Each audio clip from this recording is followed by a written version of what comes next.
my coach of the summer split is Cain from Team Liquid, because I think he has fundamentally changed a lot in how Team Liquid operate and what kind of avenues they can actually take in order to win the game. And I think they've kind of changed a lot as their identity of Team Liquid and how many different playstyles they can actually handle against, even if it is North American teams, it's still a good training ground, especially headed into international play.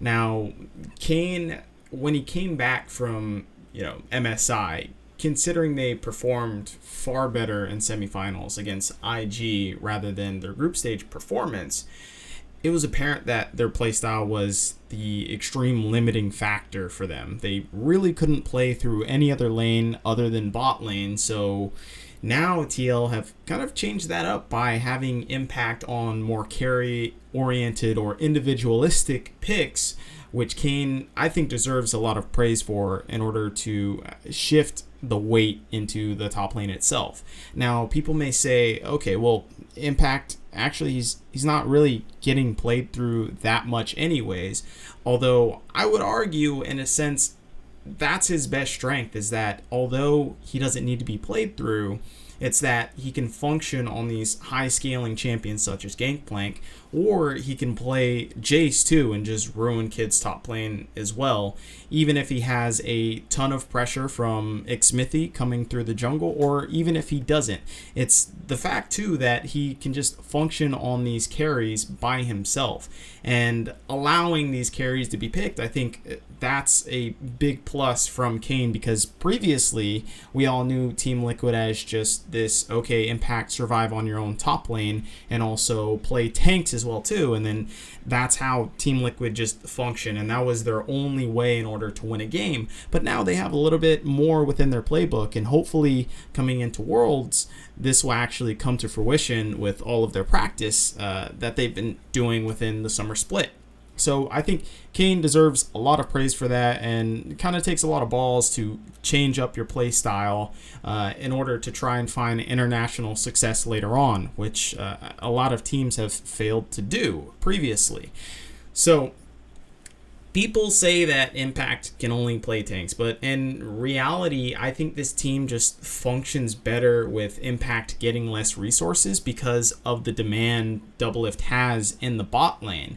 And so when Doublelift is able to relinquish this kind of resource over towards the top lane, which has to be done by Cain, right? He has to tell him that you can't play so aggressive if Impact is going to play more aggressive during this match. So you have to give up some resources. Along with that, Xmithy has to path correctly or give correct vision in order for Impact to even have this impact.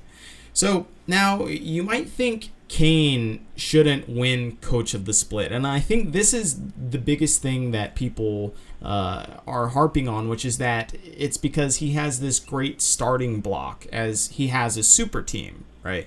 But if you look at the likes of KT Rolster, they had a super team. They didn't perform that well.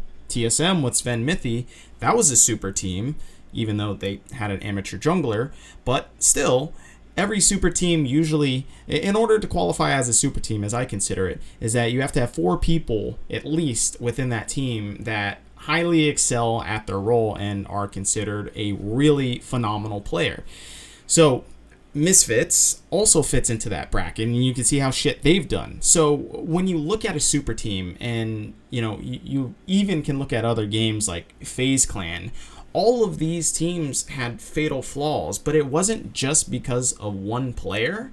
It was because just the team wasn't gelling together, right? That's when a super team has gone wrong, is the fact that it's not necessarily that one player is considered a bad player. He might have been having a bad split, but that should be also within the context of the entire team as a whole and how they aren't working together in order to cover each other's flaws. And that's what actually makes a good team. So with super teams, that becomes very difficult to do because no one wants to sacrifice their ability to carry, because all of these players have been a carry star or an integral part within their team in some form or fashion from the other teams that they came into, right? So it becomes very difficult to manage all these different personalities and egos in order for them to say, okay, I will not carry this one game, right? I mean, one of the famous things that a lot of people say about solo queue is that just let yourself be carried, right? That's half of the mentality that you need to have in solo queues, that, well, if you're losing a lane, just let yourself be carried by the guy that's 3-0 in the top lane, right? Or 5-0 in the mid lane. Just let yourself be carried. So in that instance, it's very difficult to do in a super team, and I think Cain has done that phenomenally in managing these really big egos in order to mesh together and kind of create this cohesive unit that can develop their own playstyles and also develop multiple playstyles as well too. So if you go with the train of thought that just because TL has veteran superstars that they shouldn't get credit, but there should also be given credit towards, picking these players out in the first place, because not all styles will fit together. As I said, within a super team, usually the reason why a super team doesn't work is because the styles and the egos don't mesh. And so you got to give credit to the brilliance of Cain and the rest of the management staff, especially the general manager as well too, but Cain obviously had some input, as he is the head coach, on who gets selected and who doesn't. So picking up Jensen as well in the very beginning was a really smart move. But we're not here talking about the spring split. We're talking about the summer split.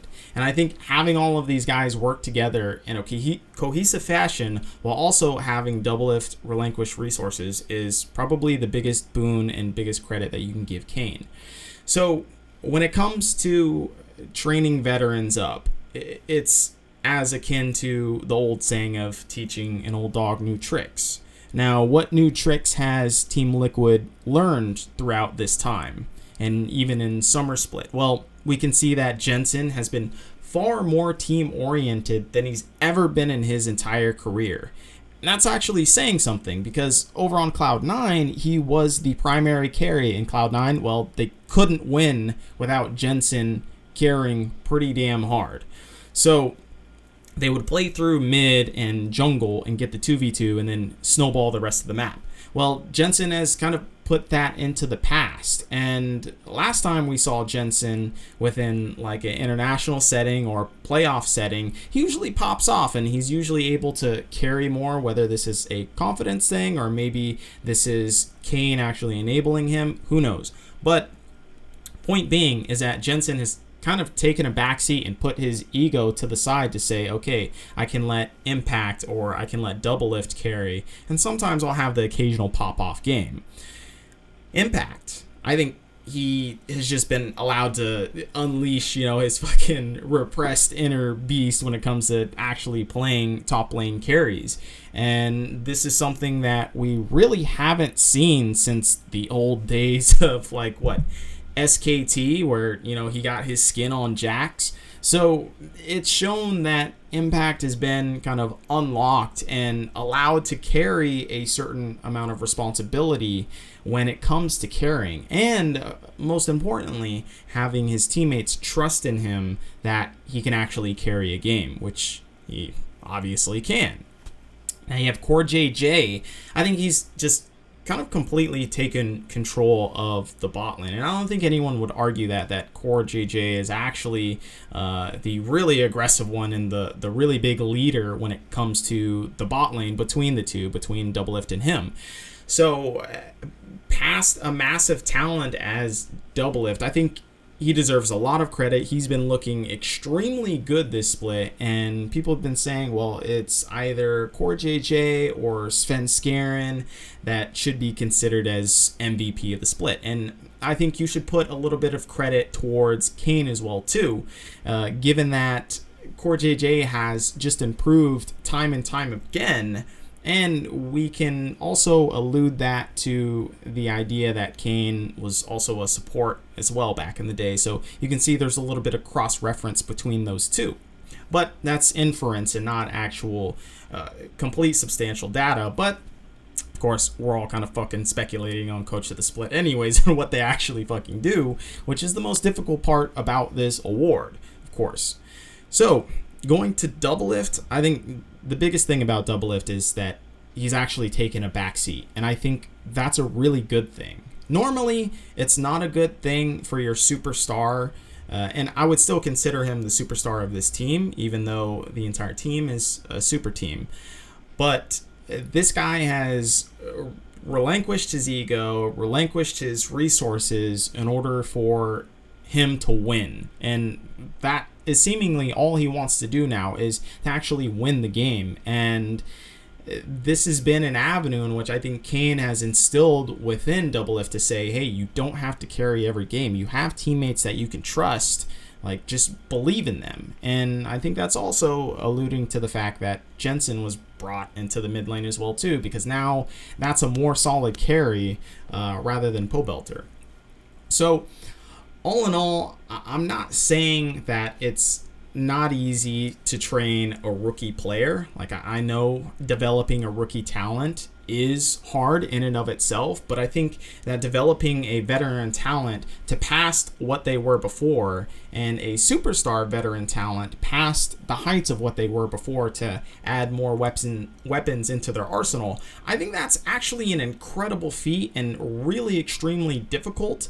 I'm not saying it's more difficult than developing a rookie talent. I just think it's a different subset of skills, and especially I think it's a more rare skill to actually have, because there aren't a lot of coaches that can actually handle the reins of a superstar player and push them over into another direction, which may very well be something that is worse for them in the very beginning. It's kind of like the whole idea within basketball to where you have to tear down someone's shot, even though they might be making a lot of baskets in the very beginning. But if you change their dynamics of how they actually shoot the ball, and them taking a dip down, but then eventually they'll work on their fundamentals and they'll come back up again at greater heights than they ever were before. So I think this is something in which Cain has done to a lesser degree itself, but still something in which he puts another weapon in their toolkit that they can later on use if they go to another team, or if they continue to scale, as I think Team Liquid has done from Spring Split to Summer Split. And we can already tell that in Spring Split they were a phenomenal team anyways, and I just think they're a bigger force to be reckoned with, and I think the gap is still quite tremendous when you consider that Team Liquid, they haven't even really been playing serious in the last weeks of the LCS because they've secured playoffs, and I think they've just been kind of either trolling with fucking glacial picks, as a reward, which I also think is a somewhat good thing from Team Liquid, and also the fact that that didn't really affect the standings of playoffs anyways. So that's actually acceptable from a morality standpoint. But that's an aside, is that Cain has shown that he's willing to actually change the playbook of TL. He's changed the players in TL, and I think he deserves coach of the split.